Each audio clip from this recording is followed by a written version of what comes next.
Hello everyone and welcome to our I Pick My Butt video. Today we're playing Gwent, the Witcher game, and if I'm correct, I believe this game was kind of an extra inside Witcher 3, but let me tell you, it's amazing. I'm loving it so far. I'm on iOS. If you're on Android, they're saying this game's going to come out in early 2020, so hopefully that means January. But in this video, we're going to be breaking down how the game is played because it can be very overwhelming and it is different from a lot of other card games. So you see we start out with 10 cards and we have 2 chances to do redraws. You don't have to spend them. If you save them, you can use them in round 2 or round 3. Starting off with the basics, the player with the higher points on the right wins the round. Now the first player to go is going to get a buff card, and the reason behind that is the first player is actually at a disadvantage because whatever card they throw, you can counter one on top of that. Now there is 4 rows where you can place the card, 2 for the enemy and 2 for you. The closest ones are going to be melee cards, and the further ones back are going to be range cards. Now if you long press on the card itself, it will give you more info, but there is certain cards that will require you to place it in either that melee or range zone. So this is a style of game where you want to use your weakest cards first and save your best ones for last, hopefully for round 3 if it comes down to it. Now on the left hand side you'll see your leader, and they each have their own special ability. You can see that one, the order is going to be damage an enemy unit by 1, and there's a cooldown of 2. So they're going to have to wait a couple of rounds before they can use it again. Mine actually will give additional health to the cards that I have out on there. Even though we start out with 10 cards, when we go into round 2, we're only going to get 3 more cards on top of what we have left. And the same goes with round 3. So this game really revolves around you getting your enemy to burn up their cards so they're left with less in those other rounds. So if I were to hold on that pass button right now, I would stop the game and go into round 2. Unfortunately, I would lose that round. So if I'm able to score a whole bunch of points and I know that I can get the enemy to burn up a card or 2, I might just lose the first round knowing that they're going to have less cards in the next rounds. So the card I played already is a Necker, and whenever I play an ally with a higher hit points, it's going to increase the hit points of those ones. Now the big thing is I don't want to actually place all my cards in the melee or range zone because I have a card, for example, that's going to do damage to a whole row.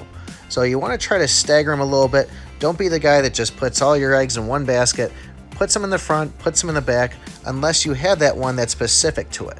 Now one of the cards I have that's specific is to bring back an enemy out of the graveyard. If you look on the left hand side of the screen, the skull cards, those are your graveyard. So when you have cards that die, they go over there.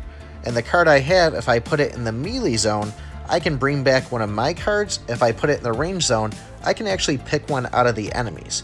So that's kind of one of the ways that melee and the range take effect. It'll also be the difference of doing damage on cards or gaining health on them. So you always want to try to read on some of them. Once you get to know your cards a little bit, it'll be a little bit easier. But I think there is like 600 something cards in it, so it might take you a little while, so try to read them and see what they're all about. Skipping forward, the enemy knows that they don't have a chance. I've got a 10-point lead on him, and his card isn't good enough, so he's going to pass instead of wasting that card. There's no point of me playing my last card, so we're going to go and just pass also. So we have the win on round 1. We do need to win 2 of the 3 rounds in order to actually win the game. So we got 3 more cards out of this here, and we're going to have the chance to go and do a redraw on them if we want to. So this is kind of a challenging part when you only have 4 cards. I think I probably will get rid of one of these because I really want to go in with a card that has somewhat of a high hit point, and that'll do perfect right there. So you'll notice when we go into round 2, we don't actually have that buff like we had on round 1. So don't think you're going to go in and have that extra on it. Now, for some reason, I like playing these Tucker cards. It works out great, and it's an easy way to get the points. But we are at that disadvantage. Now they can go and kind of rebuttal against us and see what they're going to do. We'll boost that up. That might have been a bad idea on it. I probably should have held off till later in it because now they know that I've wasted that. So we're about to lose round 2 here, and that's okay. But a little tip is if you are ever down a point or 2 and you're using the leader that I am, don't think that you can just use his special ability to get you those couple of extra points and pass. If you use it, he is going to actually require you to use a card on top of that, and chains will go over the pass button. So don't do the same thing that I did. But we're going into round 3 right now, and I actually got really lucky on winning this because I got these 2 cards. The first one you just saw there, if I put it in melee, I'll gain one of my own cards out of the graveyard, and if I put it in the range, I'll get it out of his graveyard.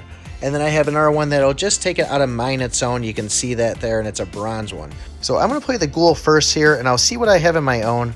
Now, if I wanted to see without playing the card, I could just hold down on my graveyard stack, and it will show me all the guys. Now, so I actually had that flipped the other way around. If I put it in range, I'm going to get one out of mine and melee out of his. Yes, I know it's pronounced melee. I just say everything wrong, so feel free to pick on me in the comments on it. But once we actually win the battle, like you see right here, we're actually going to get our kind of winner screen, and you'll notice down on the bottom, there's going to be something that says GG. I would click on that on just about every single game because that's going to send rewards to the other player, and you usually will get rewards yourself. So as far as what do we do with all these rewards, let's show you right now. We just gained some powder on the left, and that's going to be more for like in-game animations, kind of like things to brag about. But the actual keys on the right, that's what we're going to want to use. We'll go back to the actual home screen on it, and there's things that's called like kind of like a map. And this is where you'll see all the different factions. You can select one of them. Now, I would recommend that you just focus on building one at a time, whichever deck that you're actually playing out of.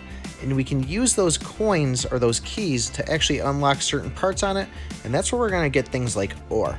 Now, we can go over to the shop and where you have kegs, and we can actually use these ores to purchase a keg for 100 of this ore. Now, we are playing on iOS. There is a thing going on right now where you get a keg for free for a whole bunch of starter pack stuff. So if you get the chance, download the game, jump on that, and you'll get some really cool things out of it. And when it comes to opening these kegs, you're going to get 4 basic cards, and then the one in the middle is going to be a rare one or higher. Now, the way to determine what the level of the card is up in the very top left corner. You're going to see a color. Legendary is obviously going to be gold, purple is going to be epic, blue for rare, and green for common. Now, if you guys find this video helpful, don't forget, like and subscribe. I'm really enjoying this, so I think I'm going to be playing a lot of this game, posting a lot of videos. So if there's anything you want to see, post in the comments down below. But hopefully you found this video helpful, and remember, I picked my butt.